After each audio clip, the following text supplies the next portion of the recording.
एक रहस्यमयी बस जो हर रात ठीक 12 बजे शहर के बाहरी इलाके के एक सुनसान रास्ते से गुजरती थी। इस बस के बारे में अजीबोगरीब अफवाहें फैली थीं। जो भी इसमें सवार होता था वो कभी अपनी मंजिल तक नहीं पहुंचता था। लोग कहते थे कि ये बस गुमशुदा आत्माओं को ले जाती है, एक ऐसी यात्रा पर जिसका कोई अंत नहीं।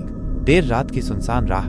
अंकित एक युवा और मेहनती लड़का था जो एक व्यस्त कॉल सेंटर में देर रात तक काम करता था। हर रोज थका हारा वो किसी ऑटो या टैक्सी का इंतजार करता ताकि घर पहुंच सके। उस रात घड़ी की सुइयां 12 बजा चुकी थी और सुनसान सड़क पर दूर दूर तक कोई वाहन नजर नहीं आ रहा था। तभी धुंध हल्के से एक अजीब सी बस निकलती हुई दिखाई दी। बस पुरानी और खस्ता हाल थी। उसकी हेडलाइटें टिमटिमा रही थीं और उस पर धुंधले अक्षरों में लिखा था रूट नंबर 13 सिर्फ एक दिशा में। अंकित के पास कोई और विकल्प नहीं था, इसलिए उसने हिम्मत करके बस की ओर कदम बढ़ाए। बस के अंदर का दृश्य और भी अजीब था। केवल 4 मुसाफिर सवार थे। एक अधेड़ उम्र का आदमी जिसके चेहरे पर एक अटूट हंसी चिपकी हुई थी, मानो किसी भयानक रहस्य का आनंद ले रहा हो। दूसरी तरफ एक औरत बैठी थी जिसकी आंखें खिड़की से बाहर अंधेरे में खोई हुई थी और वो लगातार सिसक रही थी जैसे किसी गहरे दुख में डूबी हो। तीसरी सीट पर एक बूढ़ा आदमी बैठा था। उसकी आंखें स्थिर थीं और वो बिना पलक झपकाए अंकित को घूर रहा था। उसकी निगाहों में एक अजीब सी ठंडक थी। और फिर था बस का कंडक्टर, एक साया जैसा आदमी जिसने अंकित के चढ़ने पर बस एक हल्की सी गर्दन हिलाई थी, लेकिन एक शब्द भी नहीं कहा था। उसकी चुप्पी में एक अनकहा डर छिपा था। भटकता हुआ रास्ता। जैसे ही बस आगे बढ़ी, अंकित को एहसास हुआ कि ये शहर की जानी पहचानी सड़कों से भटक रही है।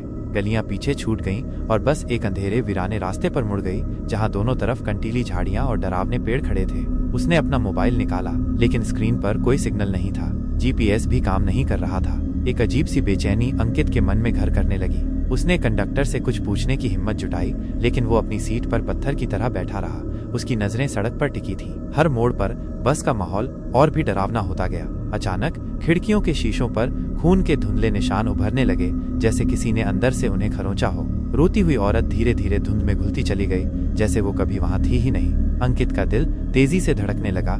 डर उसकी नसों में दौड़ रहा था। उसने उठकर दरवाजे की ओर भागने की कोशिश की, लेकिन दरवाजा जाम था। तभी बूढ़ा आदमी, जिसने अब तक एक शब्द भी नहीं कहा था, अपनी स्थिर नजरों से अंकित को देखता रहा और धीरे से फुसफुसाया, ये बस नहीं, एक शाप है। इसमें जो भी चढ़ता है वो अपनी सबसे बड़ी गलती का शिकार बन जाता है। अचानक कंडक्टर अपनी सीट से मुड़ा। उसकी आंखें अब खाली और भयानक थीं। उसकी आवाज, जो पहले कभी नहीं सुनी गई थी, ठंडी और कठोर थी।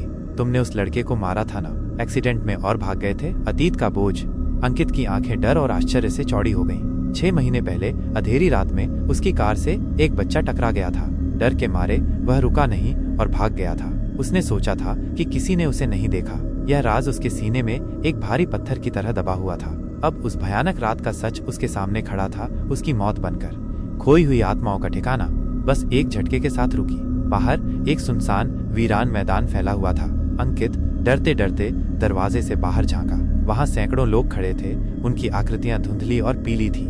ये वे मुसाफिर थे जो कभी इस बस में चढ़े थे और कभी वापस नहीं आए थे। उनकी आंखें खाली थीं। उनमें कोई जीवन या भावना नहीं थी। वे सब अपनी अपनी भूली हुई गलतियों के कैदी थे।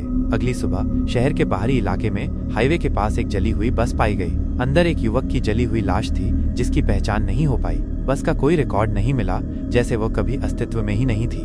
पुलिस ने इसे एक रहस्यमय दुर्घटना करार दिया और मामला बंद कर दिया।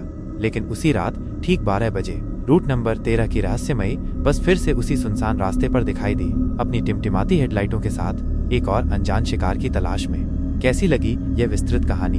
अब बताइए, अगली कहानी के लिए आपकी पसंदीदा डरावनी जगह कौन सी है? क्या आप अभी भी अस्पताल के रहस्यमय गलियारों में झांकना चाहेंगे या किसी और भयानक स्थान पर जाना पसंद करेंगे?